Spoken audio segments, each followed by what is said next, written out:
Hey everybody, welcome back to my channel. Happy Tuesday and hope all of you guys are having a great day so far. So in this video, I'll be covering all things stimulus, and of course the latest news surrounding your social security benefits. But first everybody, I want to remind you that this Friday, I'll be doing an Amazon gift card giveaway. That's right folks, one of you guys can win a free $100 Amazon gift card. And all that you gotta do to win is subscribe to my channel, share this video with your friends and family, and watch this video till the end. Folks, I know that many of you guys are still in need of financial assistance, and I just want to do my very best in helping out my community by giving away a free $100 Amazon gift card. So folks, be sure to enter the Amazon gift card giveaway by subscribing to my channel and leaving a comment below. Been involved very much in the partisan plan, which is something that I think the American people desperately want.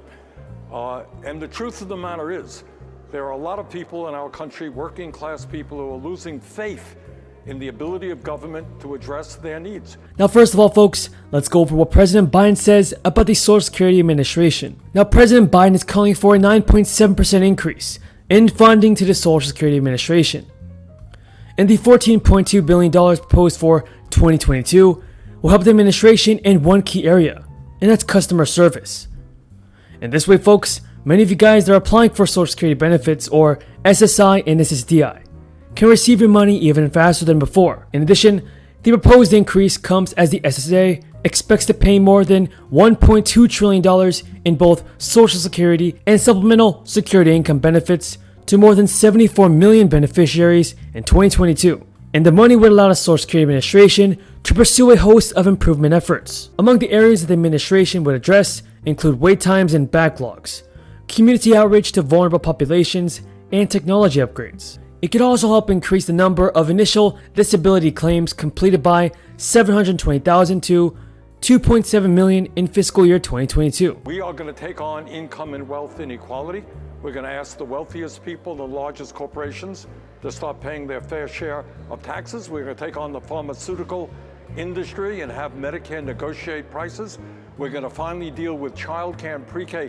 So I think that it's a great idea that President Biden is looking to fund the Social Security Administration. After all, everybody, President Biden did campaign on his promise of helping out our seniors and the great American people. And if you guys agree with me, then be sure to stay until the end of this video, because we still have a lot of news to cover. So as I said everybody, President Biden wants to give $14 billion to the SSA, and $2.7 billion of that money would be earmarked for disability, and another $1.7 billion would pay for the expansion of the Anti-Fraud Disability Investigations Program. And then around $100 million would be dedicated to additional outreach for SSI and SSI benefits. And the goal for the SSA and the goal for the Social Security Administration will be to contact vulnerable people who are eligible for benefits, such as adults and children with disabilities and the homeless.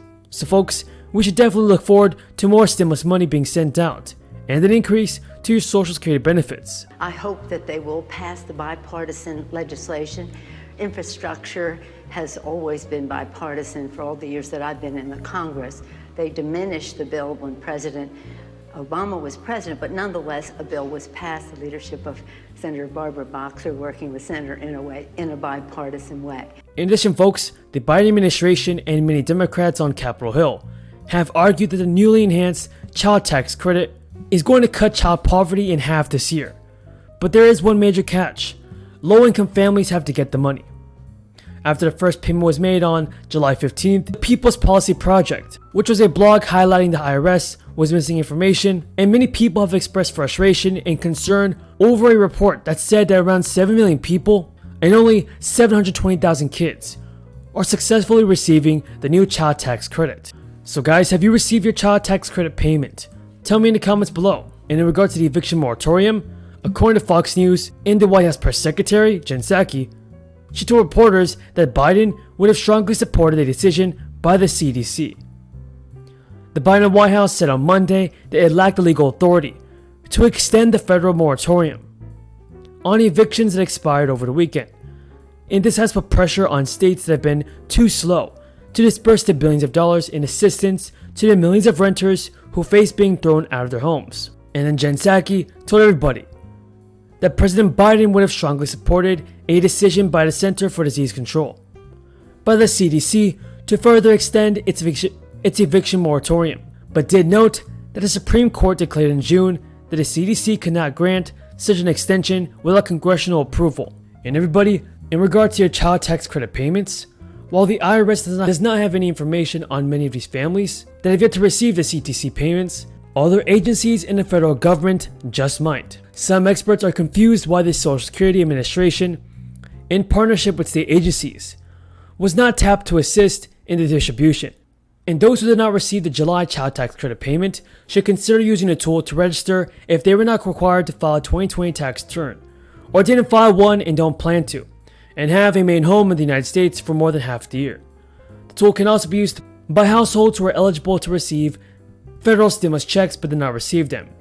In addition, guys, many taxpayers were worried that they would miss out on new unemployment benefits if they had filed early.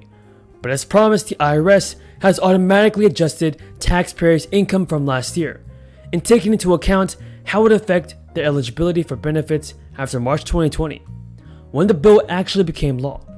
It began issuing automatic tax refunds to eligible unemployment recipients in May. While it has already sent millions of checks, the IRS said that it will continue to do so through the end of summer. Now back to your Social Security news, everybody. The Social Security recipients should get a major cost of living adjustment next year, amid a steep rise in the prices of everything from gasoline and cars. The adjustment could be as high as 5.3% in 2022. CNBC also reports that this increase would be substantial and over 1.3% COLA implemented. And according to multiple sources, this will be a substantial increase over the 1.3% COLA implemented for 2021, and the biggest rise in more than a decade. A lot depends on how the US economy performs over the next few months, and whether the Federal Reserve raises interest rates to deal with higher inflation. The 5.3% COLA estimate for 2022 was calculated by the Senior Citizens League, and is based on Bureau of Labor Statistics Consumer Price Index data through May. The Social Security COLA for the following year is typically announced in October.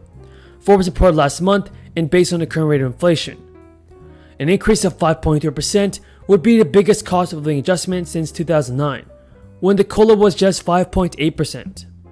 So do you guys think that the Social Security beneficiaries should receive a monthly boost in their benefits?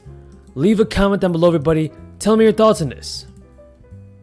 Quorum call be dispensed with. Without objection. Thank you, Mr. President. I am on the floor this afternoon as we're waiting to learn when we might be able to proceed to a series of amendments as they relate to the Infrastructure Investment and Jobs Act. This is a significant measure, one that I have been very proud to be involved with for a period of time, working with colleagues on both sides of the aisle.